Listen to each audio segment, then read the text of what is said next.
bookTV.org.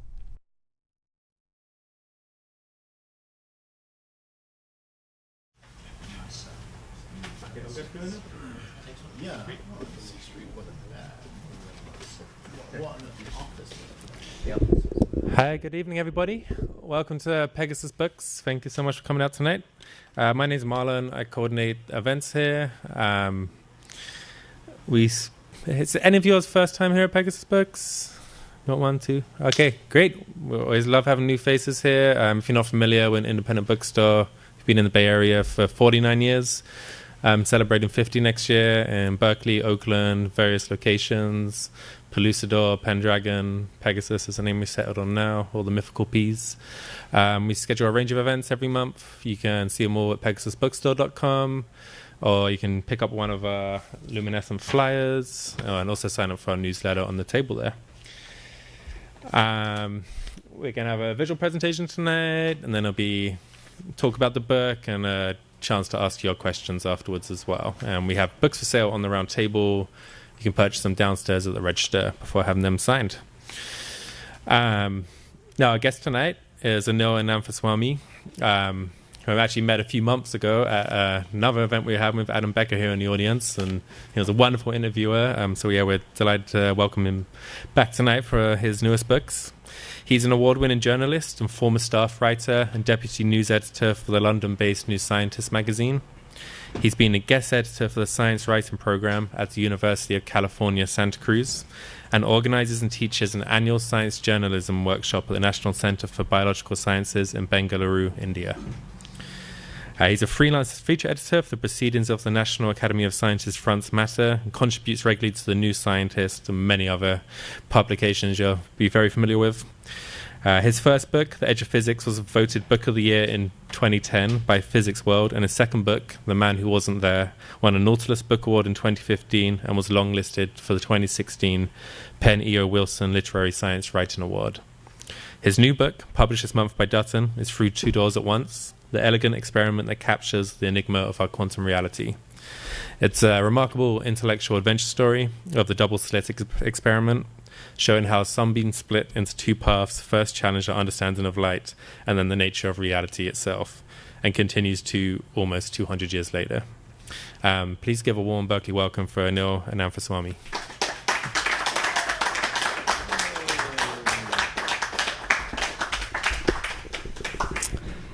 Thank you for that introduction, Marlon. And thank you all for coming. It's really special for me to be speaking at this bookstore. Many, many years ago, I used to work at a software company just down the road, 4 blocks away. And I used to live 4 blocks away. And at the time when I was thinking about becoming a writer, I would frequent the bookstore here, browsing, buying, and sitting in a cafe down the road thinking about writing books. So it's particularly cool to be speaking at this bookstore for me. So my previous 2 books were really, there were a lot of stories about people and places. And this particular book, the protagonist is an experiment. It's a single experiment. And so I was trying to figure out how best to tell you a bit about this book. So what I thought I'll do is read a little bit, the parts that are more story-like, and then maybe have a small presentation about the experiment itself, because the experiment is honestly the hero of this book. It's an experiment that has a history of about 200 years, and it continues to confound us as to what it's really telling us about the nature of reality. So I will start by reading a few pages from the book. I'll start with the prologue. The story of nature taunting us. The office is simply the most uncluttered of any physicist's office I've ever seen. There's a chair alongside a small table with nothing on it. No books, no papers, no lamp, no computer, nothing. A sofa graces the office. Large windows overlook a small lake. The trees around which are bare, except for a few stragglers that are holding on to their fall foliage, defying the approaching winter in this part of Ontario, Canada. Lucian Hardy puts his laptop on the table, pointing out that he does most of his work in cafes and figures that all he needs in his office is a cafe-like small table to set down his laptop. There is the obligatory blackboard taking up most of one wall of his office. It doesn't take long for Hardy to spring up and start chalking it up with diagrams and equations, something that most of the quantum physicists I meet seem inclined to do. We start talking about some esoteric aspect of quantum physics when he stops and says, "I started off the wrong way." To reset our discussion, he says, "Imagine you have a factory and they make bombs." He has my attention. He writes two names on the blackboard, Elitzur and Weidmann. He's talking about something called the Elitzur-Weidmann bomb puzzle. Named after two Israeli physicists, the puzzle exemplifies the counterintuitive nature of the quantum world in ways that non-physicists can appreciate. It confounds physicists too in no small measure. The problem goes something like this. There's a factory that makes bombs equipped with triggers. The triggers are so sensitive that a single particle, any particle, even a particle of light, can set them off. There's a big dilemma, however. The factory's assembly line is faulty. It's churning out both good bombs with triggers and bad bombs without triggers. Hardy writes them as, quote, good and bad, and quips about the quotation marks. Obviously, you may have a different moral perspective on it, he says. The task is to identify the good bombs. This means having to check whether the bombs have triggers.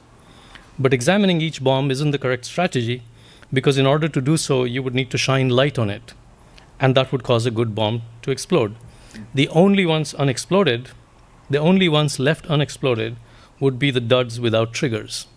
So how does one solve the problem? If it helps, we are allowed one concession. We can detonate some bombs, as long as we are left with some good undetonated bombs. From our everyday experience of how the world works, this is an impossible problem to solve.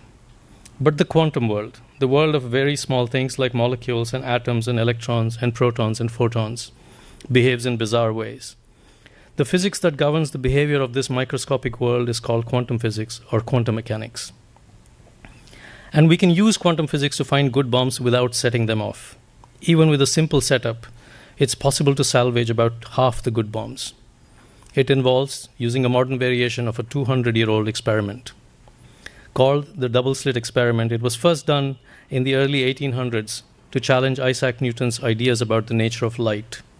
The experiment took center stage again in the early 20th century, when two of the founders of quantum physics, Albert Einstein and Niels Bohr, grappled with its revelations about the nature of reality. In the 1960s, Richard Feynman extolled its virtues, saying that the double-slit experiment contained all of the mysteries of the quantum world. A simpler and more elegant experiment would be hard to find, the workings of which a high school student can grasp, yet profound enough in its implications to bewilder brains like Einstein's and Bohr's, a confusion that continues to this day. This is the story of quantum mechanics from the perspective of one classic experiment and its subtle, sophisticated variations, including one that, as we'll see, solves the Elitzur-Weidmann bomb puzzle. Whether these variations are carried out as thought experiments by luminous minds or painstakingly performed in the basement labs of physics departments, it's the story of nature taunting us. Catch me if you can. I'll read a couple of more pages and then maybe talk about the experiment. And I'll ask you if you actually want me to talk about the experiment. If you say yes, we'll do that.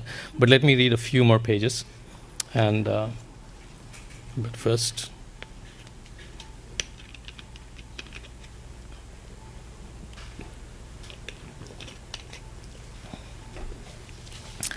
so this is chapter 1, the case of the experiment with two holes. Richard Feynman explains the central mystery. Richard Feynman was still a year away from winning his Nobel Prize, and 2 decades away from publishing an endearing autobiographical book that introduced him to non-physicists as a straight-talking scientist interested in everything from cracking safes to playing drums.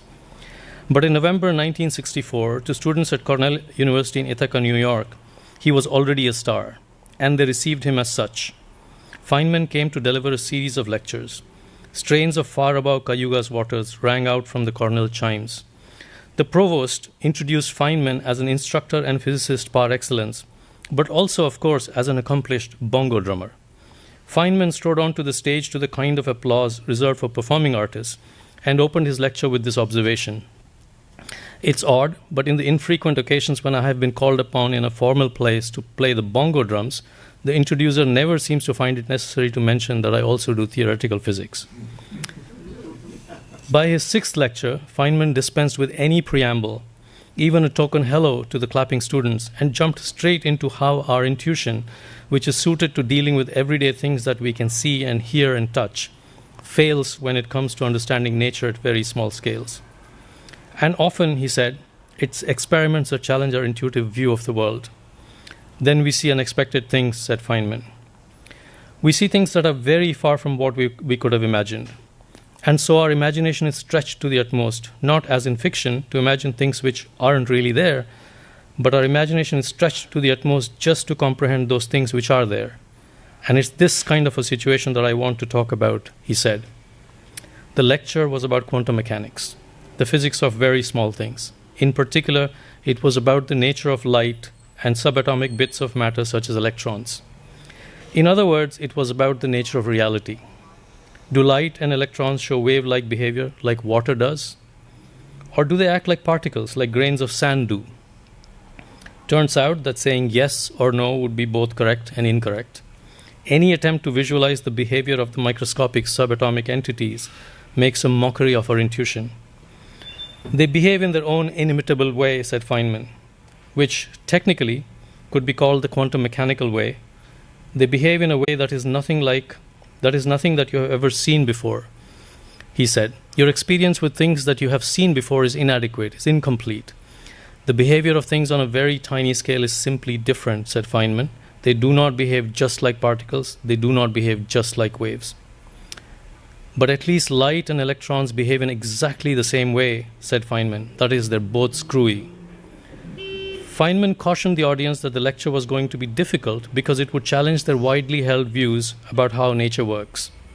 But the difficulty, he said, is psychological and exists in the perpetual torment that results from your saying to yourself, but how can it be like that?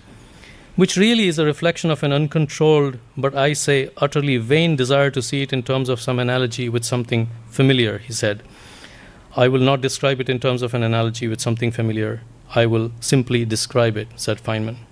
And so, to make his point over the course of an hour of spellbinding oratory, Feynman focused on the one experiment which has been designed to contain all of the mysteries of quantum mechanics, to put you up against the paradoxes and mysteries and peculiarities of nature. It was a double-slit experiment. It's difficult to imagine a simpler experiment, or as we'll discover over the course of this book, one more confounding. We'll start with the source of light. Place in front of the source a sheet of opaque material with two narrow, closely spaced slits or openings. This creates two paths for the light to go through. On the other side of the opaque sheet is a screen. What would you expect to see on the screen? So I'm going to stop reading here and maybe, depending on how you are feeling, go through a few slides to talk about the experiment itself. Is that because I suspect... Yeah, would that be good? All right. So this is the question posed. There is a light shining at an opaque sheet into which are cut two slits. There are two openings. What do you expect to see on the other side? Two parallel vertical lines. That's what our intuition tells you, that you would see two parallel vertical lines of light. Well, actually, the answer is much more complicated than that, as it turns out. And it really depends on what you think is the nature of light. So... How far apart are the slits? I'll come to that. Let me just go through the experiment and we can talk about that. So the answer really depends on what you think is the nature of light. And in the 18th century, the understanding was that light is made of particles. This was a theory due to Isaac Newton. He had his corpuscular theory of light. Light, he said, is made of corpuscles or particles. And so if light is made of particles and you're shooting particles at this double slit, then basically the particles have to go through one slit or the other, and your intuition says that they should line up on the other side behind each open slit. And this is best understood by thinking of a source that is firing, let's say, grains of very fine sand, right? We know sand is made of tiny, tiny particles. So if you're firing particles of sand straight at this apparatus, and the particles are going right through the open slit. If you close one of the slits, you should see the sand piling up behind the open slit. If you close the other slit and open the right one, you should see the sand piling up behind the open slit on this side, right? Now, if you open both slits, you expect this to happen. You basically expect the sand to kind of show up right behind the two open slits. And this is how the world of our everyday experience works. And somebody said this should also happen with light. And you would think that if light is made of particles, which is what Isaac Newton was claiming, and he had good reasons for claiming that light is made of particles, this is what you would expect. But in the early 1800s, an English physicist named Thomas Young, he did this experiment. And what he found was something very different. He saw this, that when you shine light at the two slits, you get a bands of light and dark. So the screen here, think of it as a photographic plate. So the dark strips are where the light is landing, and the white strips are where there's no light. So the strip in the center, the darkest strip, the widest strip, is where most of the light is landing. And then there are two strips next to it where there's no light. And then again, two strips with light, and so on. So you get alternating bands of light and dark and light and dark. And this, Young explained, could only be understood if you thought of light as being wave-like in nature. So the light is a wave, acts like a wave, hits the two slits. From each slit, two sets of waves start propagating, and then eventually these two sets of waves will interfere with each other. So regions where the crests of one set of waves meet up with the crests of the other set of waves, you get constructive interference, and there's more light there. And regions where the crests of one set of waves meet the troughs of the other set of waves, you get destructive interference, and there's no light there. So on the screen, you're getting alternate bands of light and dark. Now, this was proof, at least at that point in time, that light is wave-like in nature. And all was fine for 100 years. And then along comes Einstein, and actually along comes quantum mechanics.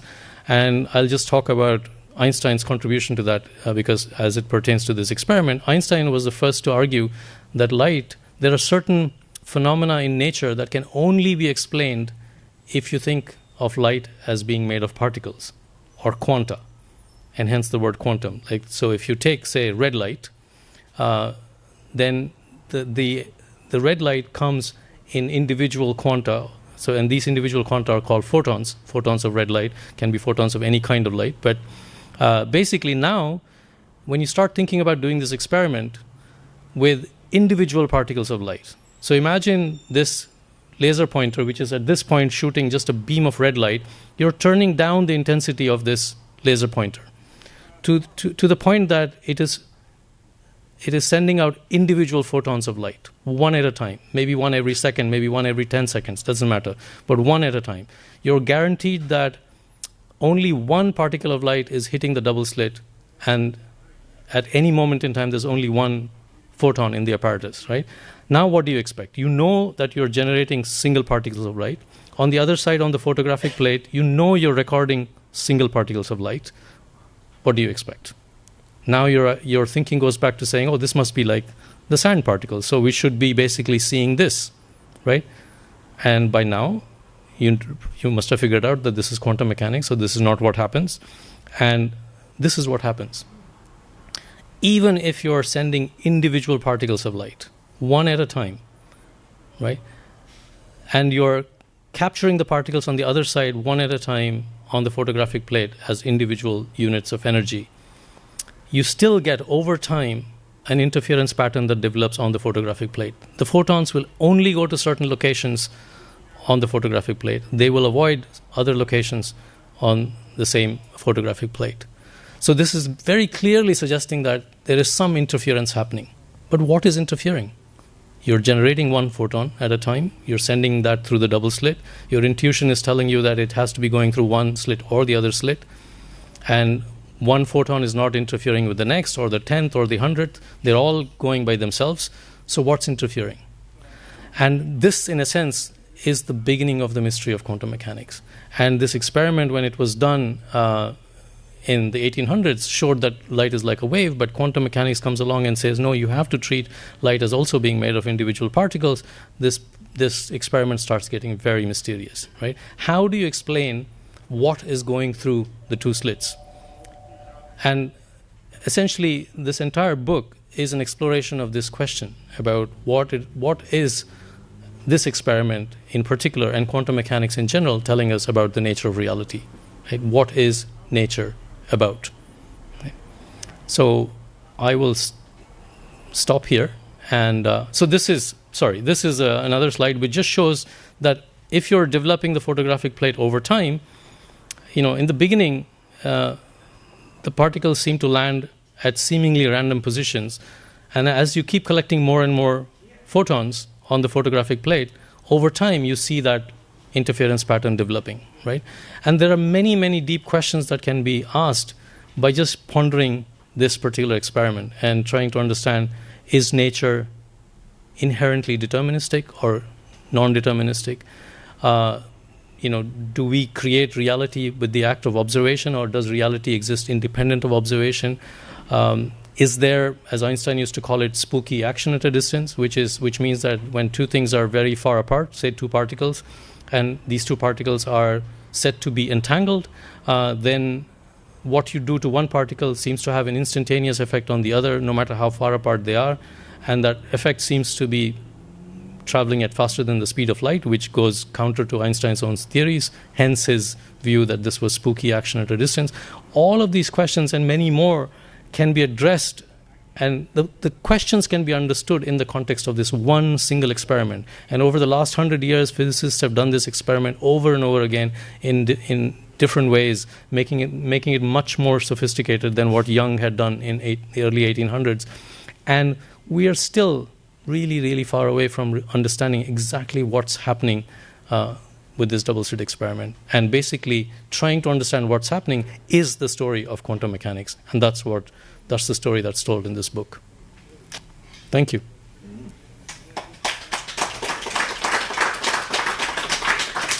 So I'm happy to take questions now. And if you could just, while she picks on, if you could wait a moment until the boomer comes near before asking your question, they can record the sound. So I've been asked to pick you based on where the boom is. So this corner, please. Yes. Could you explain a little more how Einstein showed we must consider light to be made of particles? Yeah, so there is a phenomenon in nature which you would all be very familiar with, which is called the photoelectric effect. This is the effect that is responsible for our solar panels. And Einstein showed that you cannot explain the photoelectric effect, which is basically the effect of an electron being dislodged from a metal when light strikes the metal, right? And it's that electron, or many, many electrons, that make up the current that we get when we stick solar panels up on our roofs. But in order to understand how that effect works, you have to posit that light is made of individual particles. It cannot be explained if you think of light as a wave. So that was the beginning of, that was the birth of quantum mechanics. This and other discoveries that happened at that time led to led to quantum mechanics in the early 1900s. Yeah. How physically do you produce just one piece of light, one photon? So in the early 1900s, when quantum mechanics happened, it was very clear that you could do this experiment with single photons of light, but it took almost 80 years before it was actually done with single photons of light. That experiment happened in the 1980s, and you essentially do it by exciting an atom from one energy level to another higher energy level using lasers. And then when the atom transitions back to its earlier energy level, it emits a single photon, and it's that photon that you use. So. And you can be precise enough so you can hit only one atom with the laser. You can excite that, yeah. I mean, there's probably a bunch of atoms in that.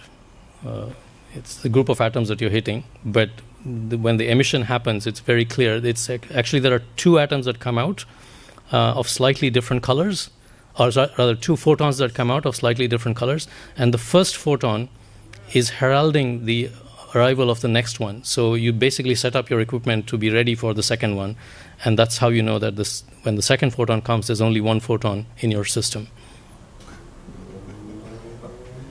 Yeah. So how does this experiment relate to ideas about entanglement? Does it?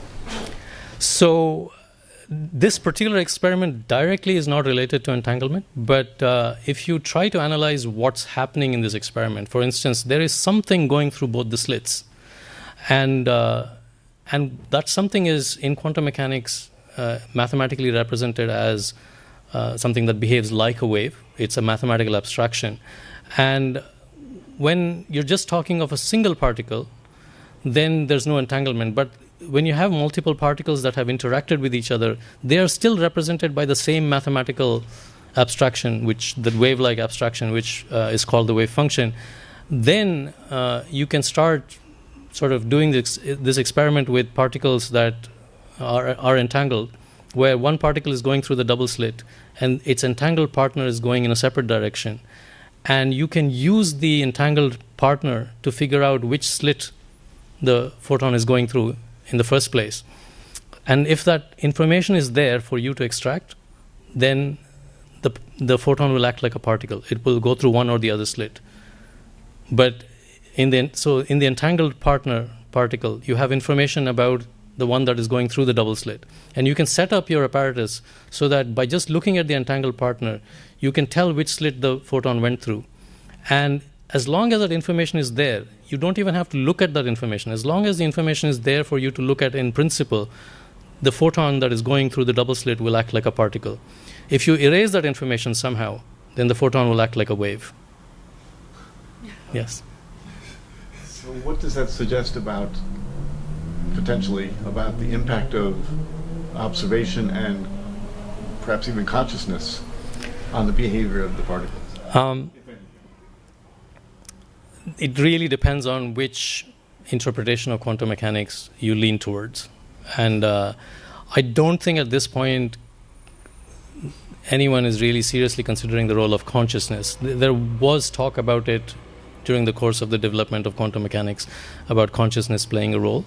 But if you just put consciousness aside, we don't understand what consciousness is. So even if you put that aside, in standard quantum mechanics, the role of observation in the so-called Copenhagen interpretation of quantum mechanics, the role of observation is very critical. Until observation, the photon, which is in this case going from the source to the detector through the double slit, the photon does not have any reality, in the sense that it does not have a well-defined trajectory. There is nothing in the mathematics that captures the trajectory of the photon as it leaves the source and goes towards the photographic plate. And it's only the act of observation by the photographic plate that creates reality in terms of the photon appearing in one location. And so there are interpretations of quantum mechanics which are observer dependent, but there are other interpretations and other formalisms where the observer is taken out of the picture. So it really depends on which one you're looking at. And the answers are entirely unclear as to who's right and who's wrong. So how does that relate to the speed of light? Because in that, if I understand what you're saying correctly, the the particles are like shot like a cannon in series, right? Yeah. One behind another, and then they wind up behaving differently once they get on the other side. But oh god, it's hard to wrap my head around it. Does it also, when the patterns begin emerging eventually, every time they do the experiment in series like that, do they show up in these other plates, as they develop the images the same way? Is there a pattern? No, so that's the other thing. So each photon, right, you can only calculate the probabilities of where it might go and land on the photographic plate, right? So there are certain regions where it will go to and certain regions it won't go to. And the certain regions that it goes to are regions of constructive interference, and where it won't go to are regions of destructive interference. But there are many places that it can go to which are regions of constructive interference. And for any single photon, you cannot say with 100% certainty as to where it will go. You can only assign probabilities. It might, most likely it will go to the center, but there are many other parts of the photographic plate that it could end up in. And you can assign probabilities to those places. And any given photon could go to any of those places. And if you do the experiment for long enough with a large number of photons, these probabilities bear out. So you will find that 50% go to one place, as the theory is saying, 10% go somewhere else, and 10% go somewhere else. So nature, intrinsically, in this way of looking at it, seems indeterministic, non-deterministic. Please. Yeah. So I believe, or my understanding is that you can do the double slit experiment or equivalent with not only photons, but like electrons or neutrons. Maybe you could talk about that, and how big have you... Yeah, so I just talked about light going through these two slits. It turns out that quantum mechanics actually does not, quantum mechanics applies for all matter and energy. So you could potentially send electrons, neutrons, atoms, molecules through the double slit. And as long as you control the experiment really well in the sense that the atom or molecule is not interacting with anything else, you will still get interference. And it has been done with carbon C60 molecules with 60 carbon atoms. The largest so far that has been sent through a double slit and interference has been observed is a molecule with 800 plus atoms, about 10,000 atomic mass units, right? And which is really mind-boggling, because this is an atom, this is a molecule that you know is being created as one particle. It is a unit. It's not in, and you're sending this giant thing through the double slit, and somehow something manages to go through both slits and interferes on the other side. And the question is, what is that? Quantum mechanics does not prescribe a limit at which point this must stop happening. There is no such limit. So they're constantly trying bigger and bigger things. And so far, 10,000 atomic mass units. You had a question? Ellen? This is more a question about you than about the physics, and that is, as you went through this journey of asking this big question, exploring this wonder, and now you're on the other side of it, through the work of writing this book, do you feel you have more clarity or more questions relative to where you began? I have more clarity about the questions thrown up by quantum mechanics. Before the writing of this book, I don't think I understood, honestly, just how confounding quantum mechanics is and why.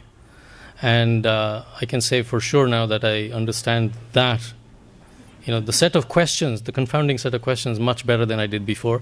The answers are not forthcoming. I think one has to be really honest about that. There will be physicists who will claim they are on the right track, but you can find, my book talks about 5 sort of major interpretations, but there are many, many more, and depending on who you talk to, they all are convinced that their interpretation is right, and it leads to a very different view of reality. Each interpretation has a very different notion of what reality is, and the matter is definitely not settled. Oops, sorry. Yeah. So, does this tie in some way to string theory, and the other dimensions and stuff that are inferred, but I don't know, mathematically, I suppose, but no. So this particular experiment definitely has nothing to say about string theory, and my book also does not deal with string theory. No. Yeah. Okay, I have 2 questions. One very brief. If you send a large molecule through the double slit, again, can you send one molecule and make sure that it's one, and we'll still get an interference pattern? Yes. That's amazing. But, yeah.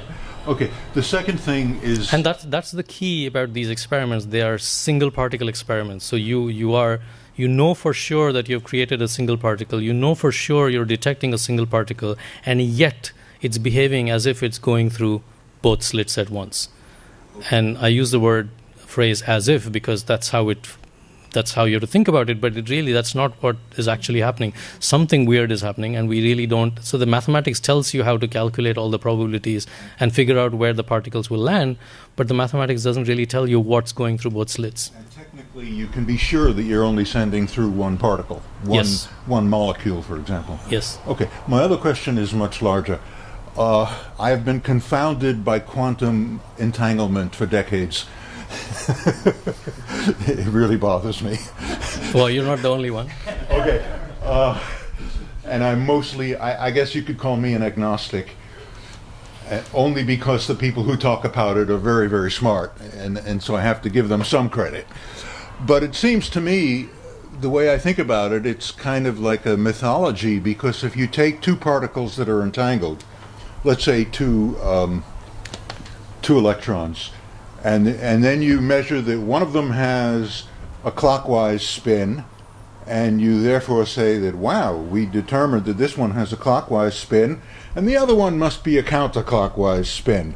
But the fact is that if you have these two entangled molecules, they've got to be different. They physically must be one clockwise and one counterclockwise.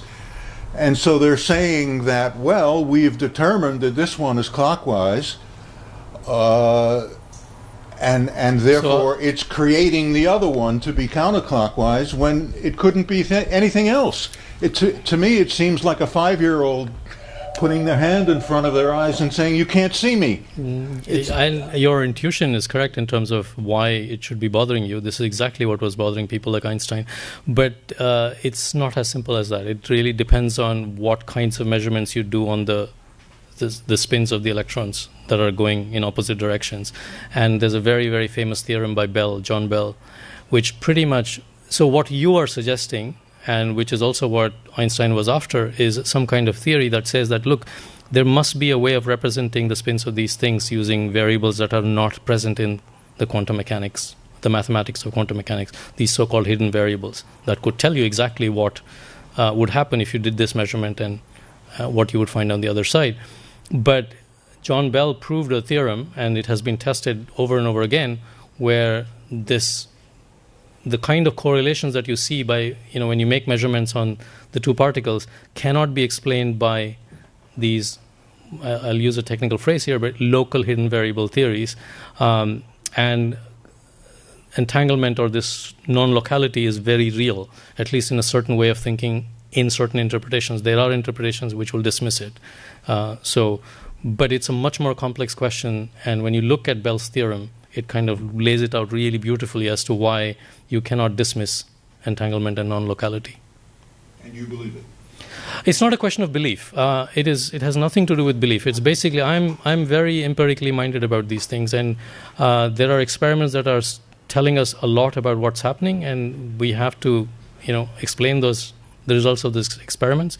And there are certain interpretations of quantum mechanics that explain those results by positing this non-locality, but there are others that don't. So, and there's no way at this point to distinguish between these interpretations, and therein lies the problem. Can you say anything to us that'll make us that'll make us agree that yes, this can happen? I mean, can you? It's a long discussion, but you should have a look. Well, I would heartily recommend my friend's book here. This is Adam Becker, and he wrote a book called What is Real, which actually is more about this issue than my book, and you should definitely have a look at that. And there are plenty of pieces that have been written about the tests of Bell's theorem, popular articles that will shed light on that. Can you talk a little bit more about the nature of the slits and what their limits are, and if different shapes have been explored, and if it's what you would expect with wave patterns, or is there anything interesting at the limits of? So somebody else had asked this question earlier. So the width of the slits and their spacing is very important, and it has to do with the wavelength of the light, or if it's a matter wave, like if it's in the wavelength of the matter wave. So and that's been explored. And if you make the slits too far apart, you don't get interference, and the interference doesn't happen very close to the slits. You have to get far field, so that whatever is propagating out from both slits has time to spread and then interfere. So all those configurations have been explored, yes. And there are multi-slit experiments that have been done also, 3 slits, 4 slits. But really, the conceptual ideas don't change. You just need 2 slits to show interference. Yeah. Cool. Looks like we're all done. I have lots more questions. Here's one. One more. You're sending one molecule through 2 slits, right? Yes. Now, a molecule can be chemically tested as to what it is, right? Yeah, they know exactly what that molecule is. Suppose on the back screen you put the ability to chemical test this molecule. It's going through a pattern. Will you get a positive chemical test for that molecule in each place? For any given molecule, it'll only... If you're sending one molecule through there, yeah, and there's a wave, right? Well, to what extent? We don't know what the wave is of. The mathematics says there is something like a wave going through both slits. It's a mathematical abstraction, right? That abstraction represents the molecule. But when you actually dig down into the math, it's not at all clear what that wave is. What is it a wave of? And it will chemically test for the original molecule. The molecule will just land at one of many possible places, and you can test for it there. You'll find it there. Right? And if you send in enough molecules, they'll all go randomly to different places. But over time, they will stick only in those places that represent constructive interference and not go to places that represent destructive interference. So the molecule by itself, it seems as if it went through both slits at once. But we know from quantum mechanics, from something like the photon experiment, the photon cannot be subdivided any further. You cannot break a photon into 2. So what is going through both slits? This is the central question, and somewhere trying to figure that out is really at the heart of quantum mechanics. Right. Well, thank you very much. I need to, there's a lot of people that helped me write this book, and they're all thanked in my acknowledgement. But I also... one person who helped me a lot is out here, Adam. For the last 2 years or 2+ years, Adam and I have been sitting in cafes talking quantum mechanics while he was writing his book and I was writing mine. My biggest bugbear was that I couldn't read his book as he was writing it because I was afraid it would influence me. So it was really hard not to read his book because you have to read it. It's fabulous. But when I was writing mine, I couldn't read his. So much of what I understand about quantum mechanics is due to Adam and our discussions with him. So thank you, Adam, very much. Well, thank you all for coming. This has been a pleasure. And I hope the central mystery of this weird experiment is obvious to you. Are you still writing for New Scientist? I am, yes. Yeah. I see you there all the time. It's great. Oh, thank you. Okay, one more time for our guest. Thank you. Thank you.